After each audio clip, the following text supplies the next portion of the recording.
Hi hello నమస్తే welcome back to our channel. నేను వంశీ, మనతోని సీనియర్ జర్నలిస్ట్ భరద్వాజ్ గారు ఉన్నారు. సార్ నమస్కారం. సార్ నమస్తే. ఇప్పుడు స్టార్ హీరో యష్ గారి మీద కొన్ని కేసు నమోదు చేశారు సార్. అటవీ శాఖ వాళ్ళు షూటింగ్ కోసం అడవిలు నరికేయటం, ఈ ఫైరింగ్ ఉద్దేశం మీద చేశారు సార్. మీ అభిప్రాయం? అంటే అటవీ పరిరక్షణ అనేది అటవీ శాఖ లక్ష్యం.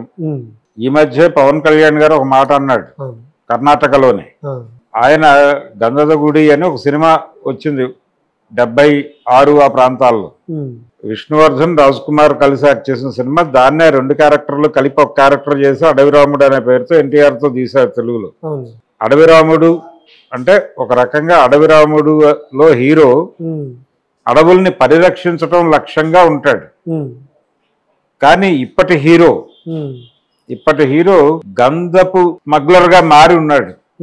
కాబట్టి గంధపు చెట్ల స్మగ్లర్లు ఇప్పుడు మనకి స్మగ్లర్లు హీరోలు అయిపోయారు. ఇప్పుడు ఆ రోజుల్లో హీరోలు అడవులను కాపాడేవారు అని అన్నాడు ఆయన. ఎవరు? పవన్ కళ్యాణ్ మాట్లాడాడు. కాబట్టి అటవీ పరిరక్షణ అనేది ఆ శాఖ యొక్క పరమోద్ధరణ, అంటే పరమోద్దేశం అదే అటవీ పరిరక్షణ. మీరు షూటింగ్ కి పర్మిషన్ తీసుకున్నారు, షూటింగ్ అడవిలో చేసుకోవడానికి పర్మిషన్ తీసుకున్నారు. మీకెవరు హక్కు ఇచ్చారు మీ ఇష్టం వచ్చినట్టు చెట్లను కొట్టేయడానికి? Reserved forest. అది రిజర్వ్ ఫారెస్ట్ అనేది ఒక చట్టం ద్వారా సాధించుకుంది ప్రభుత్వం.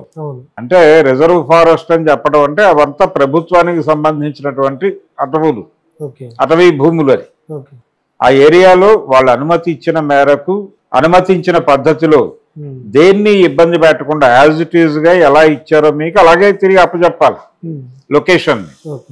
మీరు మీ సినిమా కోసం చెట్లు నరికేస్తే వాళ్ళు ఎలా ఒప్పుకుంటారు? అది తప్పు కదా. మీరు అలా నరికే సన్నివేశాలు ఏమన్నా ఉంటే మీరు వేరే చోట ఎక్కడైనా షూట్ చేసుకోండి. మీ తోటల్లో షూట్ చేసుకోండి, లేదా స్టూడియోలో సెట్లు వేసుకోండి, లేదా విఎఫ్ఎక్స్ లో చేసుకోండి.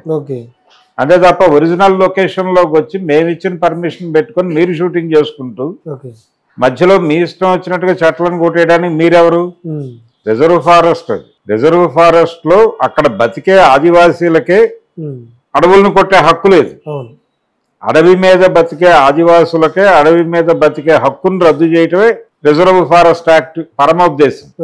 మీరు అల్లూరి సీతారామరాజు సినిమా చూసుంటే అప్పటి వరకు వాళ్ళు ఏదో కొట్టి ఆ చెక్కలు అమ్ముకుని బతుకుతూ ఉంటారు. ఒకరోజు కొట్టడానికి వచ్చేసరికి అక్కడ ఆఫీసర్ ఉంటాడు. మీరెవరు కొట్టడానికి అంటే ఇది మా అడవి, మేము ఇక్కడే పుట్టి పెరుగుతున్నాం అంటారు. ఇలా పుట్టి పెరిగినంత మాత్రాన్ని అడవులు కొట్టుకు తినే హక్కులు ఏది మీకు? మీరు వెళ్ళిపోయి మీ పని చేసుకోండి, అటవీ రక్షణ మా ఉద్దేశం. ఇక్కడికి వచ్చి చెట్లు కొడితే ఊరుకోం, సహించం అంటాడే. ఇలాంటి ఒక పరిస్థితి. అంటే రిజర్వ్ చేయటం అనేది ప్రభుత్వానికి మాత్రమే హక్కు ఉంటుంది, దాని మీద ఇంకెవరికి హక్కు లేదు. దాని మీద ఎవరైనా గనక గొడ్డలి పెడితే వాళ్ళ మీద కేసులు పెట్టి లోపలేయచ్చు. దగ్గర 100 ఎకరాల పైగా నరికారు. అంటే వీళ్ళ షూటింగ్ అవసరం అయి ఉండొచ్చు. షూటింగ్ కోసం అంటే చుట్టూ అడవి మధ్యలో ఏదో పెద్ద గ్రౌండ్ ఇలా ఏదో ఊహించి ఉంటారు వాళ్ళు. ఇలాంటి ఊహలు ఊహించే ముందు అటవీ శాఖ అనుమతించదు అనే విషయం తెలుసుకోవాలి. ఓన్ సెట్స్ వేసుకోవాలి. లేదు తామనుకున్నటువంటి ఏరియాలో, తాము సెలెక్ట్ చేసినటువంటి ఏరియాలో ఒక అడవిని డెవలప్ చేసి దానిలో షూటింగ్ చేసుకోండి.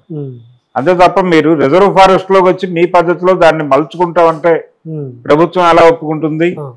ఏదైనా సరే ఒక స్కూల్ షూటింగ్ కి తీసుకుంటే షూటింగ్ అయిపోయిన తర్వాత యాజ్ ఇట్ ఈజ్ గా తీసుకునేటప్పుడు ఏ పొజిషన్ లో ఉందో ఆ పొజిషన్ లో తిరిగి అప్పచెప్పడం వీళ్ళ బాధ్యత. అలాగే ఈ సినిమాకి సంబంధించి షూటింగ్ చేసుకుంటా ఉన్నారు, చేసుకోండి. చెట్లు కొట్టే రైట్ ఎవరు ఇచ్చారు మీకు? కొడితే పెంచి ఇవ్వాలి. కాబట్టి ఈ ప్రాబ్లం ఉంటుంది. ఎక్కడైనా సరే ఒక లొకేషన్ ని తీసుకునేటప్పుడు ఒళ్ళు దగ్గర పెట్టుకుని షూటింగ్ చేయాలి. అక్కడ ఏ రకమైన డిస్టర్బెన్స్ చేయడానికి వీళ్ళకి హక్కు లేదు. ఏ రకమైనటువంటి ఆస్తి నష్టం కలిగించడానికి వీళ్ళకి హక్కు లేదు. వాళ్ళు కేసులు పెట్టచ్చు. అందుకని కొంచెం జాగ్రత్తగా వ్యవహరించాలి. షూటింగ్ చేస్తున్నాం కాబట్టి మనం ఏదో సినిమా వాళ్ళం అన్నిటికీ అతీతులం అంటే కుదరదు. సినిమా వాళ్ళు అయినప్పటికీ మీరు కూడా పద్ధతిగా వ్యవహరించాల్సిన సందర్భాలు అనేకం ఉంటాయి. ఇప్పుడు ఎవరైనా షూటింగ్ పర్మిషన్ ఇవ్వమని లెటర్ ఇచ్చారు అనుకోండి, వాళ్ళు ఏం చేస్తారు? ఇమ్మీడియట్ గా పంపిస్తారు అక్కడికి. అంటే వీళ్ళ చరిత్ర కూడా రికార్డ్ అవుతుంది. ఇప్పుడు ఈ చెట్లు కొట్టేసారి ఇవన్నీ రికార్డ్ అవుతుంది కదా. రేపు పొద్దున ఫర్దర్ గా పర్మిషన్ రావడం కూడా కష్టం కావచ్చు ఈ యూనిట్ కి. అందుకని మీకు ఏ పర్మిషన్ ఎవరు ఇచ్చినా సరే తిరిగి యథాతథంగా అప్పచెప్పాలి. స్కూళ్ళల్లో షూటింగ్ చేసినా ఆ స్కూల్ యథాతథంగా అప్పచెప్పాలి, కాలేజీల్లో చేసినా యథాతథంగా అప్పచెప్పాలి. ఇప్పటికిప్పుడు అడవులు పెంచడం అయ్యే పని కాదు కాబట్టి నరికిన దానికి కాంపన్సేషన్ కేసులు పెడతా ఉంటున్నారు. వాళ్ళు కాంపన్సేట్ చేసి వెళ్ళాలి బయటకు. వాళ్ళు అంటే సార్ బ్రష్ గారి సినిమా ఆగిపోవచ్చు అంటారా? మరి ఎలాంటి ఆరోపణలు ఎదుర్కొంటే టైం పడుతుంది. ఈ టాక్సిక్ అనే సినిమా ఈ వివాదంలో ఇరుక్కుంది కాబట్టి ఇది సాల్వ్ చేసుకుని బయటపడటానికి టైం పడుతుంది. ఆ టైం ఆ రిలీజ్ డేట్ మీద